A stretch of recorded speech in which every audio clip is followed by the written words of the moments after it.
이번 시간에는 산소와 이산화탄소의 교환에 대해서 알아보도록 하겠습니다. 폐포에서의 교환을 한번 먼저 알아보겠습니다. 여전번에 보셨던 그림인데요. 조금 보충 설명을 한 뒤에 폐포로 넘어가도록 하지요. 지금 여기 있는 1회 호흡 용적 TB라고 했던 건 500이었습니다. 이 숫자를 오늘은 많이 쓸 테니까 잘 기억해 두시기 바랍니다. 흡기 예비 용적은 한 3000cc 정도 됐었죠. 이렇게 되어 있었습니다. 그 다음에 호기 예비 용적이 있었습니다. 바로 한 1000cc 정도 되는 요만큼의 값이지요. 또 하나의 값을 한번 볼까요? 폐활량이 있습니다. 4500 정도의 값을 가지고 있죠. 바로 이만큼의 4500입니다. 그리고 기능적 잔기용적이라고 하는 2200이 있네요.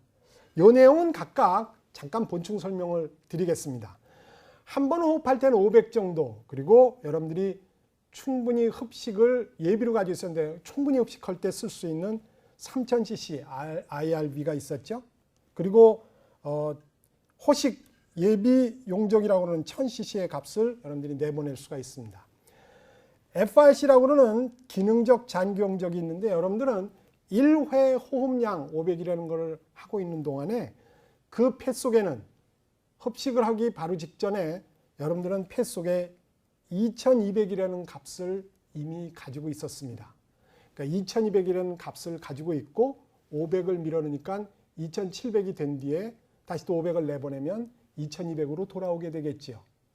당연히 여러분들이 충분히 흡식을 동원하면 IRB라는 3000cc도 밀어낼 수가 있고 내보내실 때는 호식 예비용적이라는 1000ml 정도의 값도 내보낼 수가 있습니다.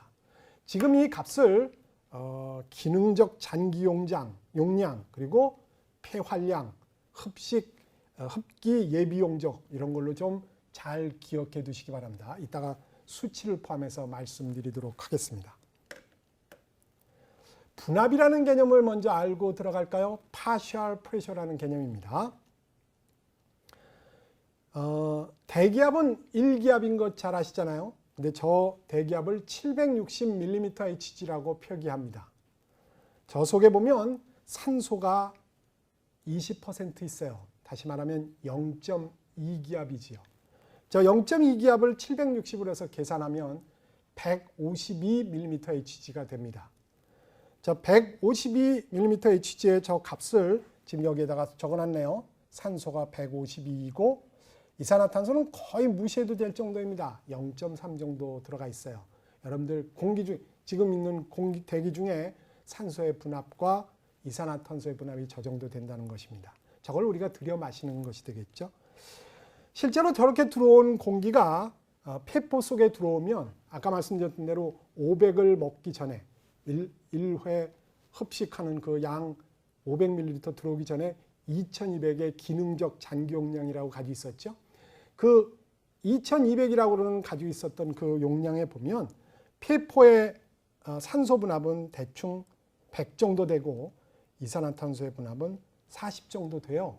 그러면 저 공기가 싹 들어와서 100보다는 조금 높고 이산화탄소 40보다는 조금 낮은 상태로 공기를 만들겠죠. 그 내용은 조금 이따 말씀드리도록 하겠습니다. 동맥에 있는 분압을 한번 볼까요? 동맥은 산소가 100 정도 되나요? 그리고 이산화탄소는 40 정도 됩니다. 이 동맥혈이 말초 조직에 가게 됩니다. 그러면 말초 조직에 가서 당연히 압력이 큰 곳에서 낮은 곳으로 갈 테니까 동맥압에 산소가 높고 말초 조직에는 지금 여기 적혀 있다시피 40하고 46밖에 되지 않죠. 당연히 이산화탄소는 세포에서 혈액으로 좀 더 높은 세포에서 혈액으로 가겠지만 산소의 경우에는 동맥혈에서 이렇게 조직 내로 가게 될 것입니다. 이산화탄소는 반대로 이 방향으로 가겠죠.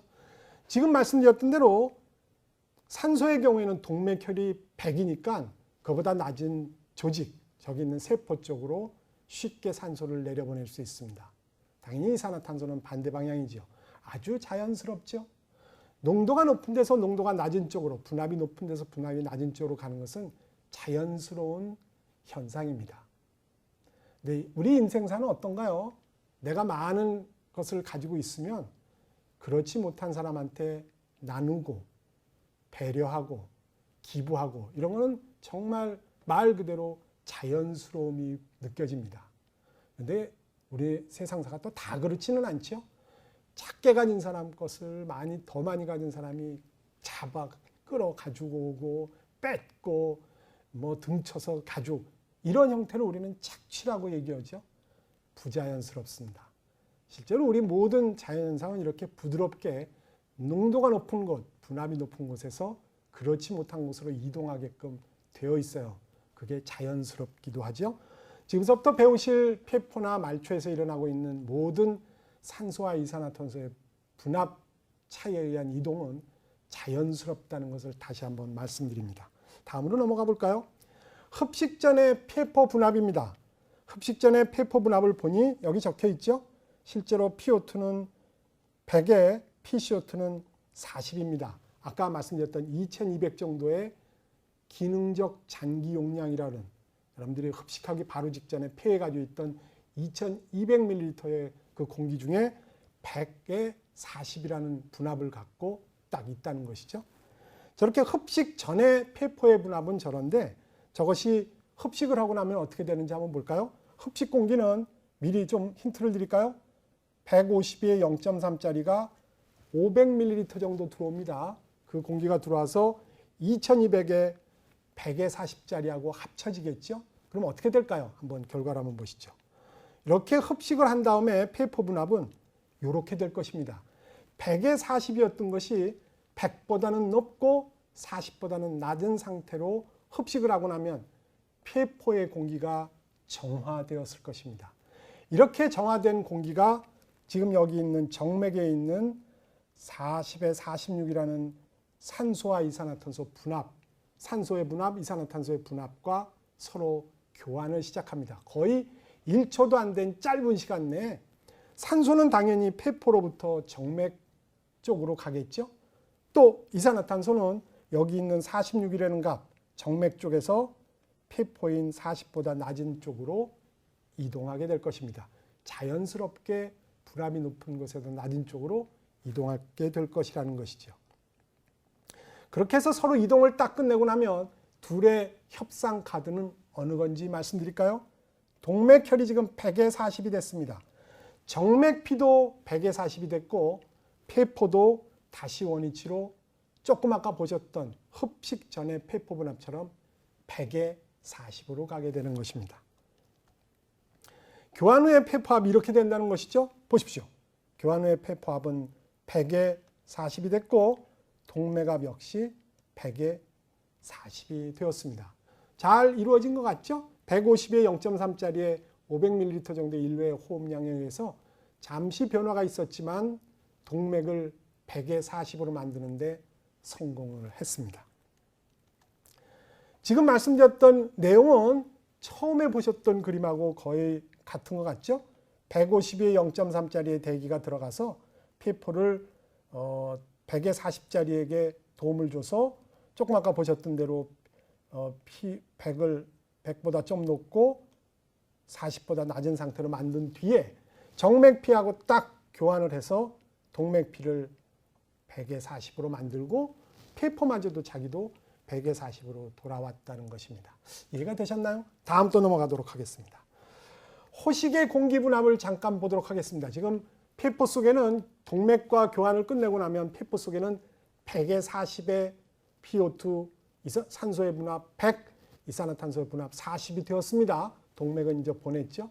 그 공기가 밖으로 빠져나오겠습니다.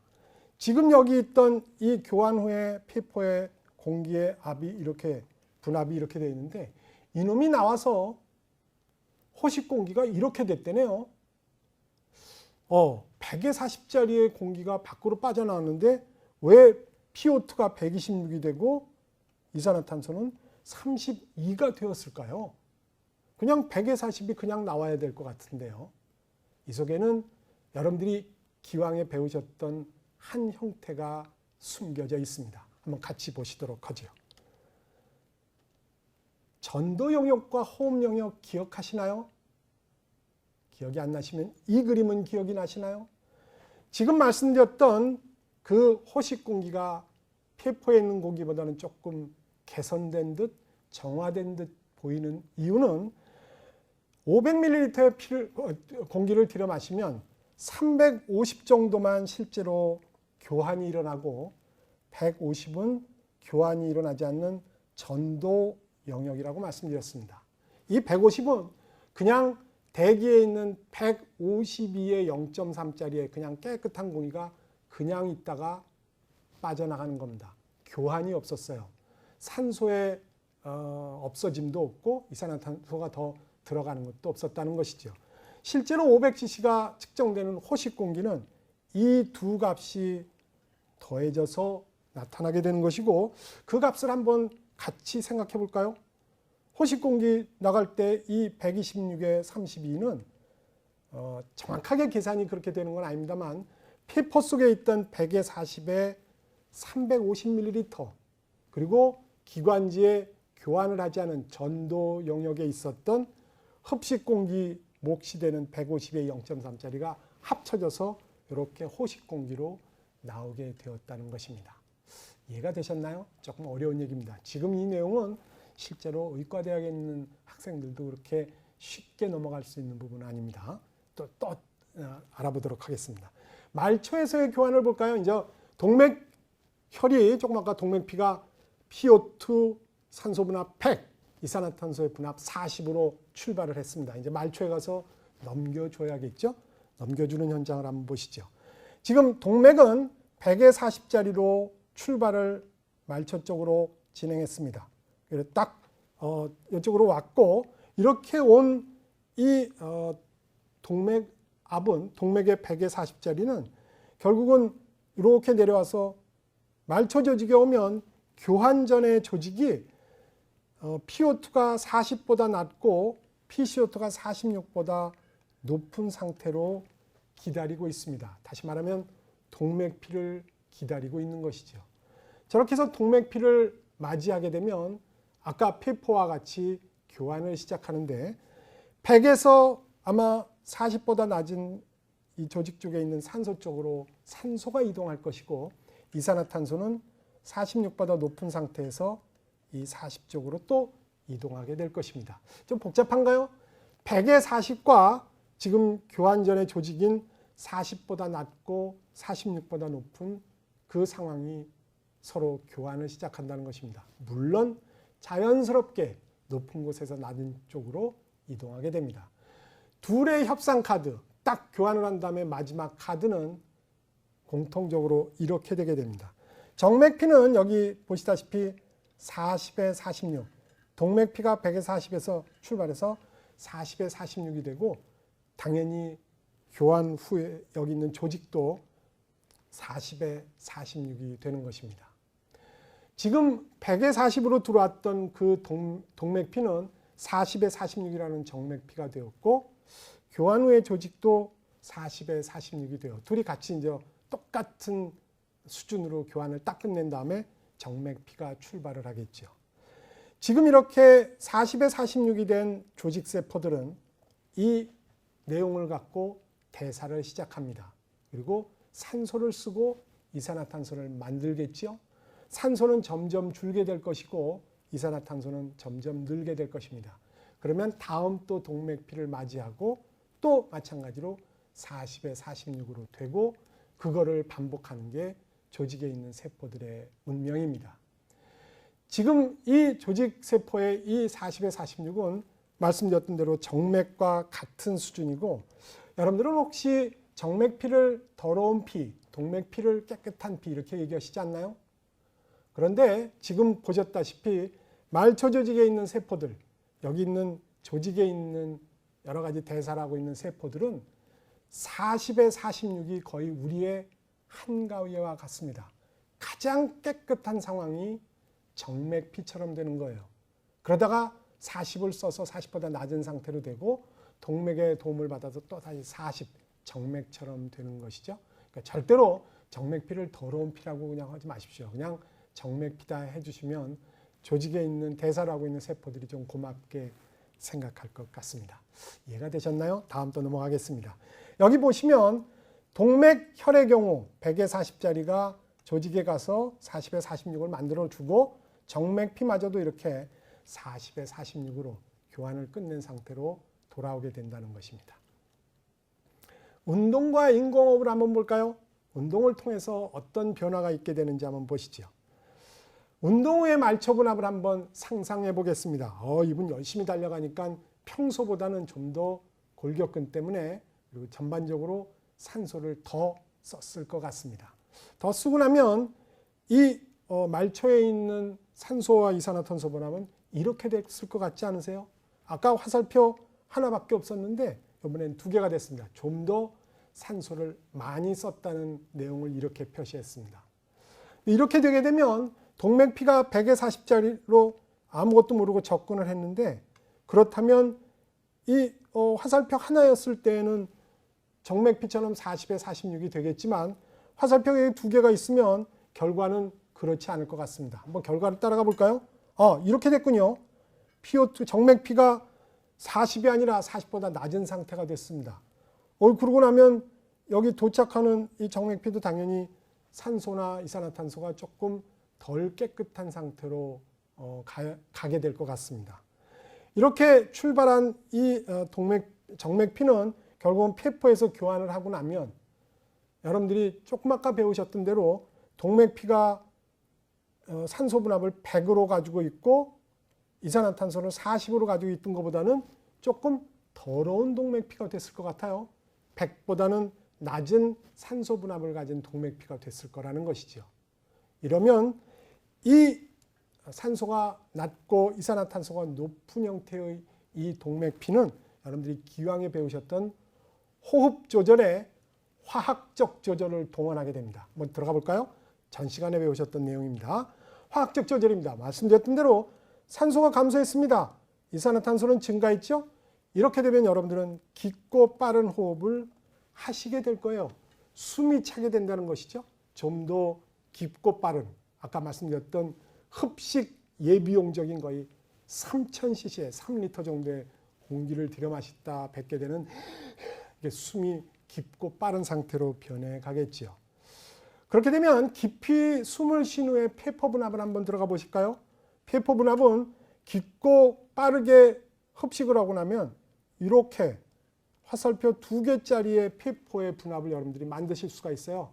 보통 하나짜리가 아니라 깊고 빠른 152의 0.3짜리가 왕창 들어오니까 실제로 저 화살표 2개짜리를 만들 수가 있겠죠. 그렇게 들어오면 당연히 동맥피는 100에 40짜리로 원위치되게 될 것이고 여러분들은 숨 찰 때 바로 그렇게 행위를 하면서 혈액 내에 있는 산소의 분압을 정상화시키게 되는 것입니다. 깊이 숨을 쉰 후에 폐포 분압이었습니다. 하품하는 걸 한번 볼까요? 여러분들 하품의 가설의 첫 번째가 이것이었습니다. 산소의 공급이 부족하여 연수에 있는 호흡 중추가 흡식을 촉진하기 위함이다. 산소가 부족했습니다. 바깥쪽에 산소가 부족했는지 어쨌거나 산소가 부족하니까 여러분들이 산소를 더 마실 수 있는 방법은 결국은 질이 안 되면 양으로 해야 됩니다. 500ml를 들여 마시는 게 아니라 흡식 예비용적을 포함하여 하품을 해서 많은 양을 집어넣으면 조금 아까 보셨던 대로 화살표를 2개짜리를 만들 수 있겠죠. 그러면 아마 낮은 산소 농도를 보충할 수 있는 기회를 얻으실 수 있을 거라고 생각합니다. 또 하나의 상황을 볼까요? 놀람 등의 스트레스도 마찬가지입니다. 결국은 여러분들이 놀래가지고 하는 거는 산소를 많이 들여 마셔서 산소의 농도를 충분히 확보한 뒤에 지금 나타나는 스트레스가 나한테 산소를 더 요구할지 모르기 때문에 대비해 두는 것입니다. 아주 현명한 스트레스의 방어 기전이라고 할 수가 있겠죠. 놀랄 때는 하는 게 정상적인 반사작용이다라는 것 기억해 두시기 바랍니다. 인공호흡을 한번 알아볼까요? 인공호흡하는 지금 오른쪽에 사진이 있습니다만 인공호흡을 할 때는 결국은 어떻게 해주나요? 인공호흡을 하는 사람한테 보통 여러분들이 들여 마시고 있는 500을 이렇게 호식을 해주지는 않을 겁니다. 기본적으로 인공호흡 해보시진 않았지만 충분히 상상을 해보실 수 있죠? 이렇게 할 것입니다. 여러분들이 가지고 있는 폐활량 전체를 이용해서 충분히 머금은 뒤에 그 사람한테 아마 뱉어줄 거예요. 그렇게 공기를 밀어넣어 줄 때에는 폐포 속이 이렇게 변해갈 것입니다. 바로 PO2 산소의 분압은 100보다 훨씬 높게 될 것이고 이산화탄소의 분압은 당연히 충분히 낮아질 것입니다. 이 공기를 넣어줘야겠죠. 그냥 보통의 호식 공기를 밀어넣어 줘 가지고는 그 환자가 살아남기 쉽지 않을 거라고 생각합니다. 지금 공기를 이렇게 왕창 넣어주면 호식 공기가 나갈 때 여러분들이 알고 계셨던 그냥 1회 호흡량할 때는 126에 32였지만 이렇게 충분히 흡식한 다음에 뱉어주는 인공호흡 형태가 되면 호식 공기는 이렇게 될 것입니다. 126보다는 훨씬 높은 양의 산소를 가진 공기와 32보다는 훨씬 낮은 형태의 바로 그 호식 공기를 이 환자한테 밀어넣어 줄 수 있을 것입니다. 그러니까 만일 인공호흡을 하는 상황이 닥친다면 여러분들은 충분히 여러분들이 가지고 있는 폐활량 전체를 이용해서 불어넣어 주시기 바랍니다. 그래야 그 환자가 산소를 많이 공급받을 수 있겠죠.